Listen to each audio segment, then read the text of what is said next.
നമ്മൾ പഠിക്കാൻ പോകുന്നത് സൾഫ്യൂരിക് ആസിഡിനെ കുറിച്ചാണ്. സൾഫ്യൂരിക് ആസിഡ് H2SO4 എന്നാണ് സൾഫ്യൂരിക് ആസിഡിൻ്റെ കെമിക്കൽ ഫോർമുല. 2 ഹൈഡ്രജനും 1 സൾഫറും 4 ഓക്സിജനോടുള്ളതാണ് സൾഫ്യൂരിക് ആസിഡ് എന്ന് പറയുന്നത്. ഏറ്റവും വീര്യം കൂടിയ ആസിഡുമാണ്.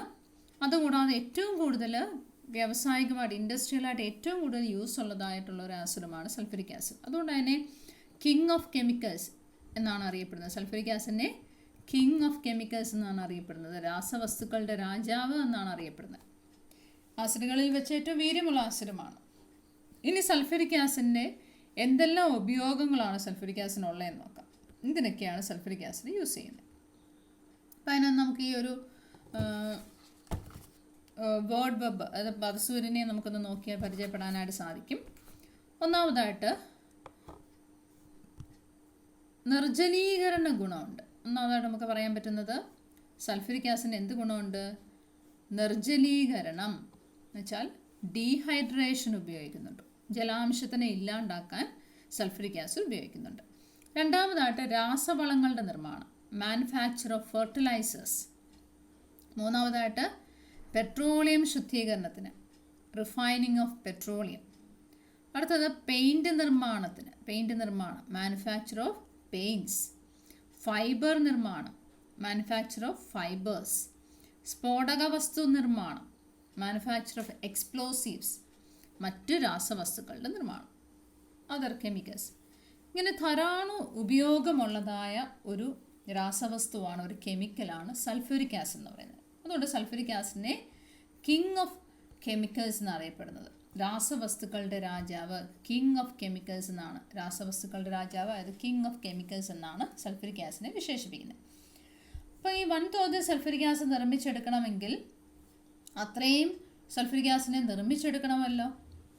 അത്രയും നിർമ്മിക്കണമെങ്കിൽ സൾഫ്യൂരിക് ആസിഡിനെ നമുക്ക് ഇൻഡസ്ട്രിയലായിട്ട് വൻതോതിൽ ഉൽപ്പാദിപ്പിച്ചെങ്കിൽ മാത്രമേ പറ്റത്തുള്ളൂ. വ്യാവസായികമായിട്ട് വൻതോതിൽ സൾഫ്യൂരിക് ആസിഡിനെ പ്രിപ്പയർ ചെയ്യണം.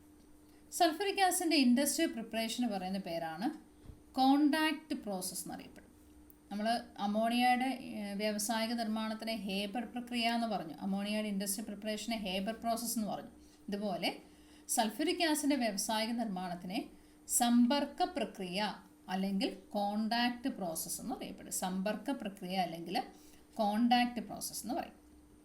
സമ്പർക്ക പ്രക്രിയയ്ക്ക് ഒരു 3-4 ഘട്ടങ്ങളുണ്ട്. അതിൽ ഓരോ ഘട്ടത്തിൽ എന്തൊക്കെയാണ് പ്രവർത്തിക്കുന്നതെന്ന് പറയാം. ഒന്നാമത്തെ സ്റ്റെപ്പ് എന്ന് പറയുന്നത് ഇതാണ്. Sulphur burns in oxygen.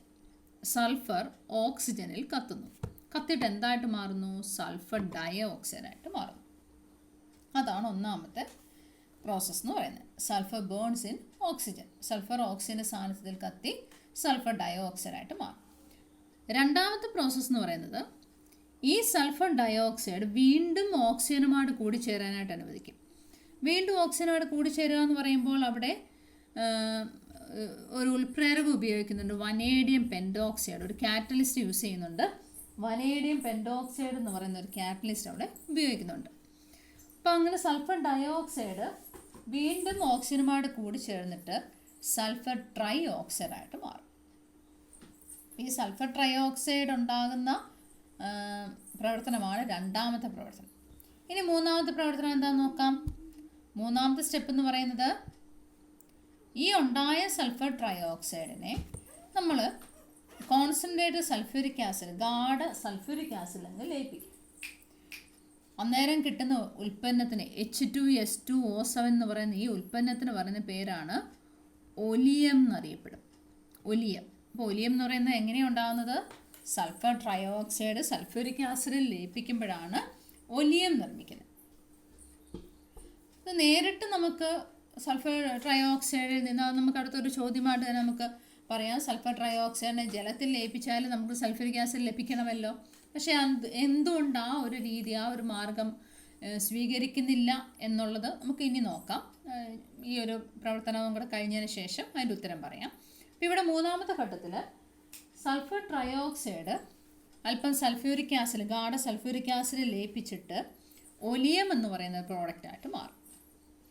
ഇനി അവസാനം നാലാമത്തെ ഘട്ടത്തിൽ എന്താ സംഭവിക്കുന്നത്? ഈ ഒലിയം ജലത്തിൽ ലയിക്കുന്നു. ഈ ഒലിയം ജലത്തിൽ ലയിച്ചിട്ട് നമുക്ക് സൾഫ്യൂരിക് ആസിഡായിട്ട് ലഭിക്കുന്നു. ഇപ്പം 4 ഘട്ടങ്ങളാണ് നമുക്ക് സൾഫ്യൂരിക് ആസിഡ് നിർമ്മാണവുമായിട്ട് ബന്ധപ്പെട്ടുള്ളത്. ഒന്നാമതായിട്ട് പറയുന്നത് സൾഫർ ഓക്സിജനിൽ കത്തിയിട്ട് സൾഫർ ഡയോക്സൈഡായിട്ട് മാറി. രണ്ടാമതായിട്ട് പറഞ്ഞ എന്താണ്, ഈ സൾഫർ ഡയോക്സൈഡ് വീണ്ടും ഓക്സിജനുമായിട്ട് ചേർന്ന് വനേഡിയം പെൻഡോക്സൈഡ് എന്ന് പറയുന്ന ഉൽപ്രേരകത്തിൻ്റെ സാന്നിധ്യത്തിൽ ഓക്സിജനുമായിട്ട് ചേർന്ന് സൾഫർ ട്രയോക്സൈഡായിട്ട് മാറി. ഇതെന്ന് പറയുന്നൊരു ഉഭയദിശ രാസപ്രവർത്തനമാണ്. ഇവിടെ നമുക്ക് ലേശാലോർ തത്വത്തിൻ്റെ ആശയവുമായി ബന്ധപ്പെട്ടുള്ള ചോദ്യങ്ങളൊക്കെ അവിടെ ചോദിക്കാൻ സാധ്യതയുള്ളൊരു ഇക്വേഷൻ കൂടിയാണ്.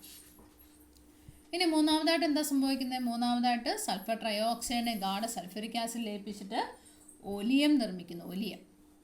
നാലാമത് എന്ത് സംഭവിക്കും?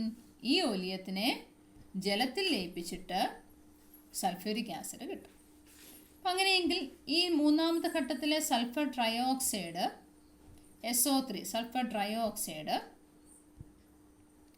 ജലത്തിൽ നേരിട്ട് ലയിപ്പിച്ചിട്ട് എന്തുകൊണ്ട് നമുക്ക് സൾഫ്യൂരിക് ആസിഡ് നിർമ്മിക്കാൻ സാധിക്കത്തില്ല? അവിടുത്തെ ഒരു ചോദ്യം അത് തന്നെയാണ്. സൾഫർ ട്രയോക്സൈഡ് ജലത്തിൽ ലയിച്ചാലും സൾഫ്യൂരിക് ആസിഡ് ലഭിക്കും. എന്നിട്ടും എന്തുകൊണ്ട് സൾഫർ ട്രയോക്സൈഡിനെ ജലത്തിൽ നേരിട്ട് ലയിപ്പിക്കുന്നില്ല? അതിനുള്ള ഉത്തരം അതിൻ്റെ താഴോട്ട് തന്നെ പറയുന്നുണ്ട്. സൾഫർ ട്രയോക്സൈഡ് ജലത്തിൽ ലയിക്കുന്ന പ്രവർത്തനം എങ്ങനെയുള്ളതാ? താപമോചകമാണ്, എക്സോതെർമിക് റിയാക്ഷനാണ്. സൾഫർ ട്രയോക്സൈഡും വാട്ടറും കൂടെ മിക്സ് ചെയ്യുന്ന റിയാക്ഷൻ എന്ന് പറയുന്നത് എക്സോതെർമിക്. അപ്പോൾ ധാരാളം ഹീറ്റിനെ ലിബറേറ്റ് ചെയ്യും. അങ്ങനെ ഹീറ്റിനെ ലിബറേറ്റ് ചെയ്യാൻ എന്ത് സംഭവിക്കും? ഇത് തുടർന്നുള്ളതായ പ്രവർത്തനത്തിനെ തടസ്സപ്പെടുത്തുന്ന രീതിയിൽ മഞ്ഞ് പോലെ ഉള്ളതായ ചെറുകണങ്ങൾ, അത് സ്മോഗായിട്ട് മാറും. മഞ്ഞ് പോലുള്ള ചെറുകണങ്ങളായ സ്മോഗായിട്ട് മാറും. അപ്പോൾ അത് തുടർന്നുള്ള പ്രവർത്തനത്തിനെ തടസ്സപ്പെടുത്തുന്ന രീതിയിൽ ഒരു മഞ്ഞ് കട്ട പോലെ അങ്ങ് നിലകൊള്ളും. അപ്പോൾ അവിടുത്തെ question, sulphur trioxide is not directly dissolved in water, why? അതിൻ്റെ ഉത്തരം താഴെ തന്നെ പറയുന്നുണ്ട്. The dissolution of sulphur trioxide in water is a exothermic process.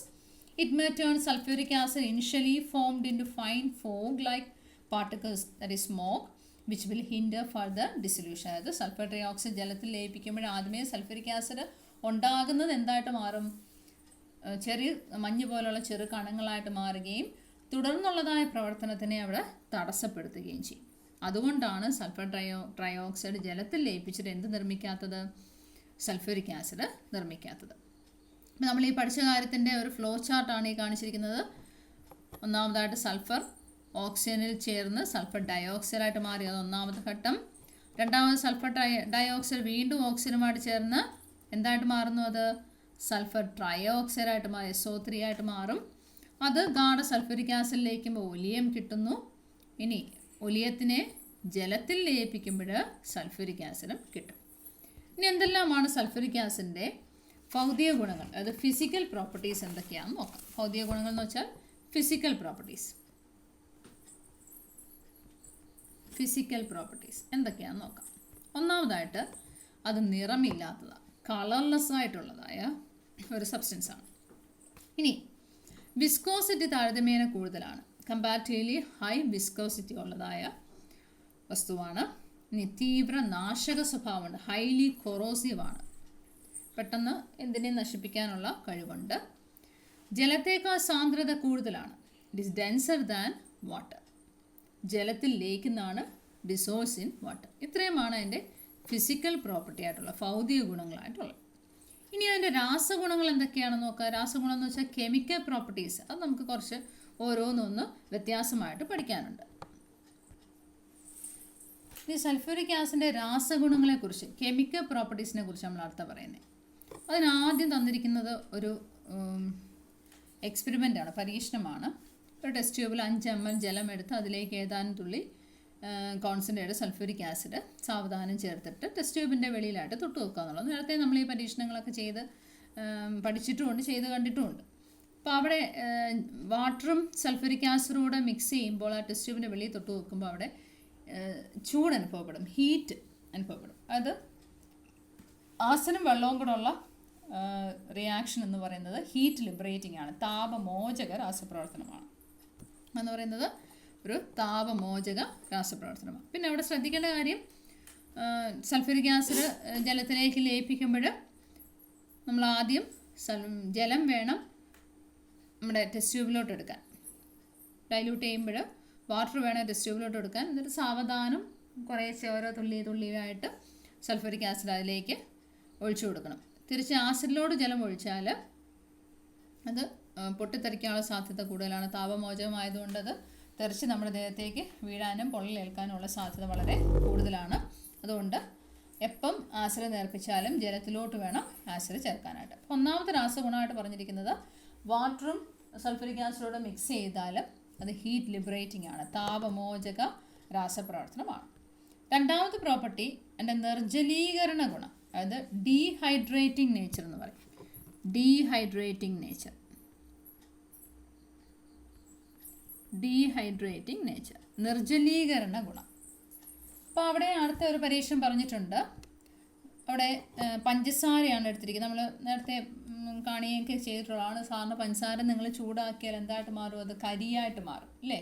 Carbon അവശേഷിച്ച്, ജലാംശം നഷ്ടപ്പെട്ടിട്ട് കാർബൺ അതിൽ അവശേഷിക്കും. ഇതുപോലെ പഞ്ചസാരയിലോട്ട് അല്പം ഗാഢ സൾഫ്യൂരിക് ആസിഡ് ചേർക്കുന്നു എന്ന് വിചാരിക്കുക.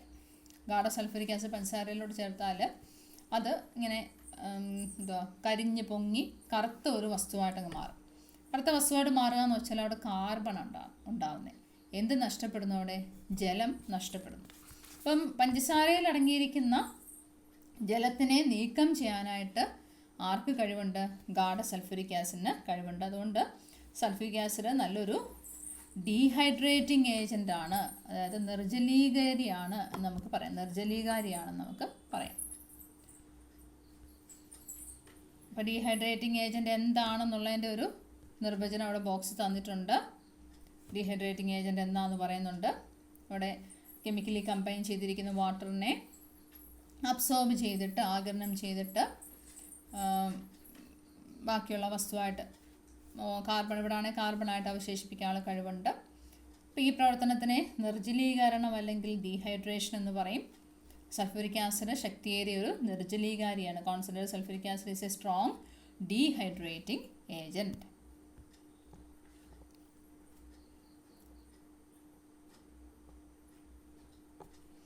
അതുപോലെ തന്നെ ഒന്ന് രണ്ട് പ്രവർത്തനം അവിടെ തന്നിട്ടുണ്ട്.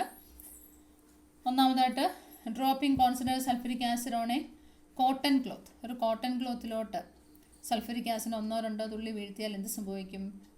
കോട്ടൺ ക്ലോത്തിനകത്ത് സ്റ്റാർച്ചിൻ്റെ കണ്ടൻറ്റ് ഉണ്ട്. അപ്പോൾ അത് സാധാരണ നമ്മൾ കണ്ടാൽ അത് കിഴിഞ്ഞു പോകുന്നതായിട്ടാണ് കാണുന്നത്.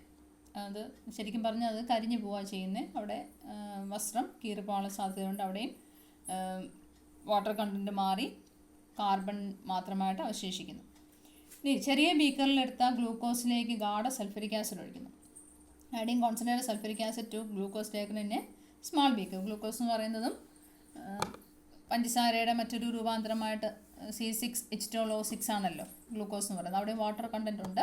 ആ വാട്ടർ കണ്ടൻറ് നീക്കം ചെയ്യപ്പെടുകയും അവിടെയും കാർബൺ മാത്രം അവശേഷിക്കും. മൂന്നാമത്തെന്ന് പറയുന്നത് വാച്ച് ഗ്ലാസ്സിലെടുത്ത കോപ്പർ സൾഫേറ്റ് ക്രിസ്റ്റലിലേക്ക് ഗാഢ സൾഫ്യൂരിക് ആസിഡ് തുള്ളിയായി ചേർക്കുന്നു.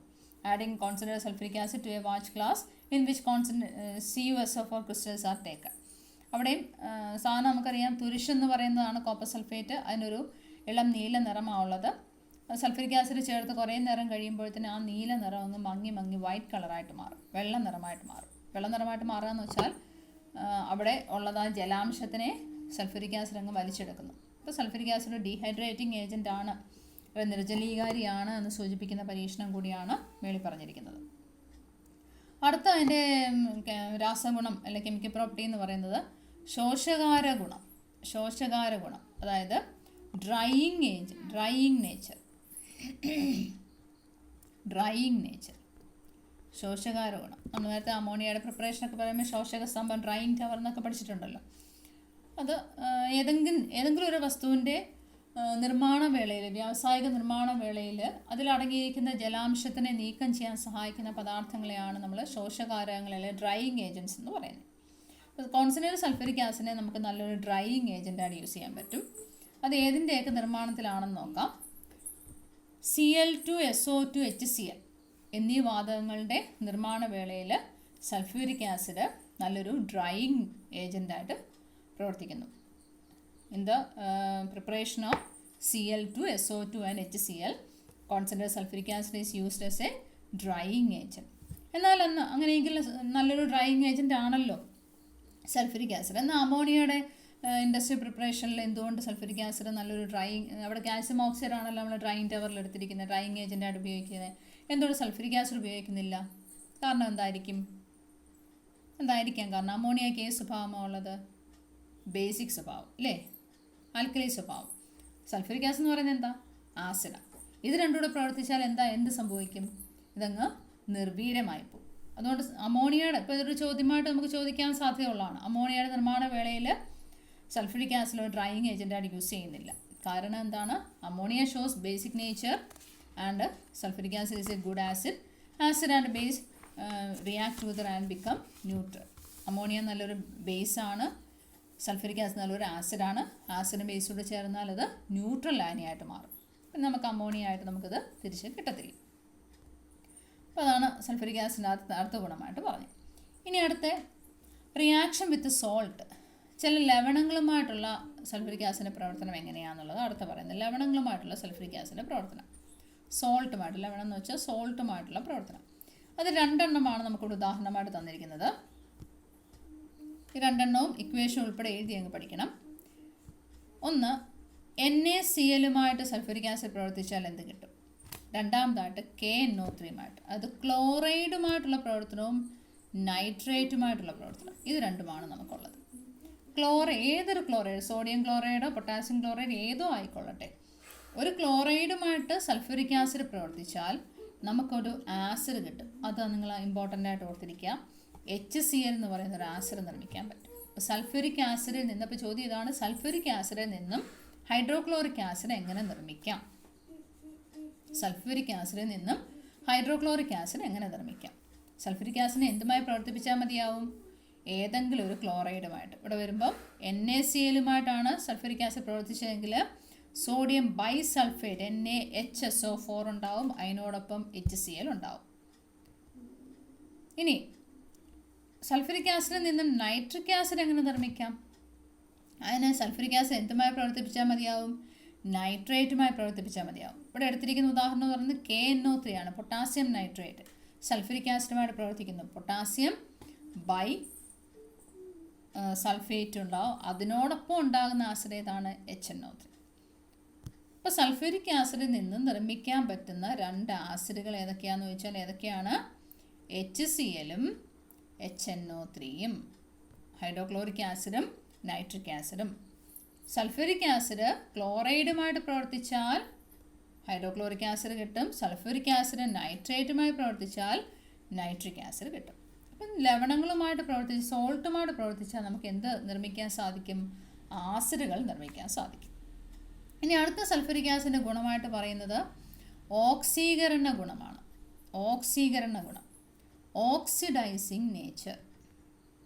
ഓക്സീകരണ ഗുണം അല്ലെങ്കിൽ ഓക്സിഡൈസിങ് നേച്ചർ.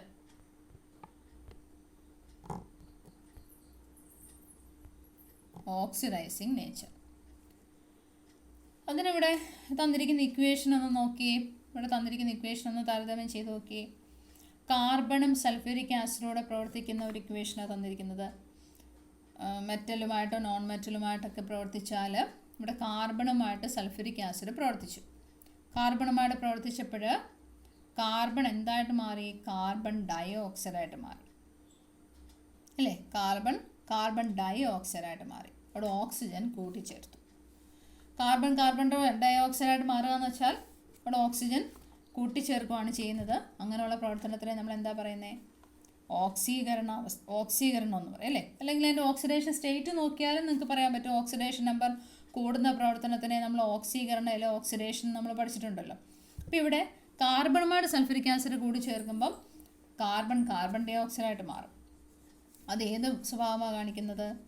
അത് നല്ലൊരു ഓക്സീകാരിയാണ് അല്ലേ? ഓക്സിഡൈസിങ് നേച്ചറായിട്ട് പറയും. ഇപ്പോൾ ഇവിടെ നമ്മൾ ഓക്സിഡേഷൻ നമ്പർ നോക്കുവാണെങ്കിൽ കാർബണിൻ്റെ ഓക്സിഡേഷൻ നമ്പർ എന്ന് പറയുന്നത് 0 ആണ്. ഇവിടെ കാർബൺ ഡൈ ഓക്സൈഡ് ആകുമ്പോഴത്തേന് ഓക്സിഡേഷൻ നമ്പർ കൂടി. ഓക്സിഡേഷൻ നമ്പർ 0 എന്നുള്ളത് +4 ആയിട്ട് മാറും. അവിടെ ഓക്സിഡേഷൻ നമ്പർ കൂടി. ഓക്സിഡേഷൻ നമ്പർ കൂടുന്ന പ്രവർത്തനം ഓക്സീകരണം. അപ്പോൾ സൾഫ്യൂരിക് ആസിഡിന് എന്താ സംഭവിക്കുന്നത്? സൾഫ്യൂരിക് ആസിഡ് എന്ന് പറയുന്നതിൻ്റെ ഓക്സിഡേഷൻ സ്റ്റേറ്റ് നോക്കിയാൽ അവിടെ ഓക്സിഡേഷൻ സ്റ്റേറ്റ് വ്യത്യാസം വരുന്നുണ്ട്. സൾഫർ മാത്രം നോക്കിയാലും ഒക്കെ ഓക്സിഡേഷൻ സ്റ്റേറ്റ് വ്യത്യാസമുണ്ട്. അപ്പോൾ അവിടെ സൾഫ്യൂരിക് ആസിഡിന് റിഡക്ഷൻ സംഭവിച്ചു. സൾഫ്യൂരിക് ആസിഡിന് റിഡക്ഷൻ സംഭവിക്കണമെങ്കിൽ സൾഫ്യൂരിക് ആസിഡ് നല്ലൊരു ഓക്സികാരിയാണ്, ഓക്സിഡൈസിങ് ഏജൻ്റാണ്. ഇനി അടുത്ത എൻ്റെ ഗുണമായിട്ട് പറയുന്നത്, അവിടെ മറ്റൊരു ഇക്വേഷൻ അവിടെ കോപ്പറിനെ തന്നിട്ടുണ്ട്. മറ്റൊരു പ്രത്യേകതയായിട്ട് അവിടെ പറയുന്നത് സൾഫേറ്റ്, നമുക്ക് തന്നിരിക്കുന്ന ലവണങ്ങളിൽ സൾഫേറ്റ് ഉള്ളതാണോ അല്ലയോ എന്ന് എങ്ങനെ തിരിച്ചറിയാം. സൾഫേറ്റിനെ തിരിച്ചറിയാൻ സഹായിക്കുന്ന രാസവസ്തുവാണ് ബേരിയം ക്ലോറൈഡ്. സൾഫേറ്റിനെ തിരിച്ചറിയാൻ സഹായിക്കുന്ന രാസവസ്തുവാണ് ബേരിയം ക്ലോറൈഡ്. ഇനി എങ്ങനെയാണ് ബേരിയം ക്ലോറൈഡിൻ്റെ സഹായത്താൽ സൾഫേറ്റ് ആണോ, അതായത് SO4 സൾഫേറ്റ് അടങ്ങിയ ലവണമാണോ അല്ലയോ എന്ന് എങ്ങനെ തിരിച്ചറിയാമെന്ന് നോക്കാം. എന്നോട് പറഞ്ഞിരിക്കുന്നത് തന്നെ സോഡിയം സൾഫേറ്റ് ലായനി, ഒരു സോഡിയം സൾഫേറ്റിൻ്റെ സൊല്യൂഷൻ എടുത്തിട്ട് അതിനകത്തുള്ള ബേരിയം ക്ലോറൈഡ് ഇടാനാണ് പറഞ്ഞിരിക്കുന്നത്. ബേരിയം ക്ലോറൈഡ് ചേർക്കുമ്പോൾ സോഡിയം സൾഫേറ്റും ബേരിയം ക്ലോറൈഡും തമ്മിൽ പ്രവർത്തിച്ചാൽ ബേരിയം സൾഫേറ്റ് ഉണ്ടാവും. ഈ ബേരിയം സൾഫേറ്റ് എന്ന് പറയുന്ന ഒരു വെളുത്ത ഒരു പ്രസിപ്പിറ്റേറ്റ് ആണ്, വൈറ്റ് കളറിലെ ഒരു പ്രസിപ്പിറ്റേറ്റ്. അത് ഈ വൈറ്റ് കളറിലെ പ്രസിപ്പിറ്റേറ്റ് ഡൈല്യൂട്ട് ഹൈഡ്രോക്ലോറിക് ആസിഡ് ചേർക്കുമ്പോഴത് അത് ലയിക്കുകയും ചെയ്യും, ഡിസോൾവ് ചെയ്ത് മാറുകയും ചെയ്യും. ഇപ്പോൾ ഡൈല്യൂട്ട് സൾഫ്യൂരിക് ആസിഡ് ചേർക്കുമ്പോൾ ആ വെളുത്ത അവശബ്ദം ലയിക്കാതെ കിടക്കുകയും ചെയ്യും. ലയിക്കാതെ കിടക്കുകയും ചെയ്യുവാണെങ്കിൽ അത് എന്താണെന്ന് നമുക്കറിയാൻ പറ്റും, സൾഫേറ്റ് അടങ്ങിയതായ ലവണമാണെന്ന് തിരിച്ചറിയാൻ പറ്റും. അതായത് സൾഫേറ്റ് അടങ്ങിയ ലവണത്തിലേക്ക് ബേരിയം ക്ലോറൈഡാണ് ചേർക്കുന്നതെങ്കിൽ ഒരു വെളുത്ത പ്രസിപ്പിറ്റേറ്റ്, വെളുത്ത അവശബ്ദം ഉണ്ടാകും, അത് ബേരിയം സൾഫേറ്റ് ആണ്. ആ ബേരിയം സൾഫേറ്റിലേക്ക് നമ്മൾ ഹൈഡ്രോക്ലോറിക് ആസിഡ് ചേർത്താൽ, ഡൈല്യൂട്ട് ഹൈഡ്രോക്ലോറിക് ആസിഡ് ചേർത്താൽ അത് ലയിക്കാതെ കിടക്കുന്നു എങ്കിൽ നമുക്കത് കൺഫേം ചെയ്യാം, എടുത്തിരിക്കുന്ന ലവണം എന്താണെന്ന്, സൾഫേറ്റ് അടങ്ങിയ ലവണമാണെന്ന് തീർച്ചപ്പെടുത്തുകയും ചെയ്യാം. ഇപ്പോൾ സൾഫേറ്റ് ലവണങ്ങളുടെ തിരിച്ചറിയാനുള്ള മാർഗ്ഗം അല്ലെങ്കിൽ കൺഫർമേറ്ററി ടെസ്റ്റ് കൂടിയാണ് നമ്മളിപ്പോൾ പറഞ്ഞത്.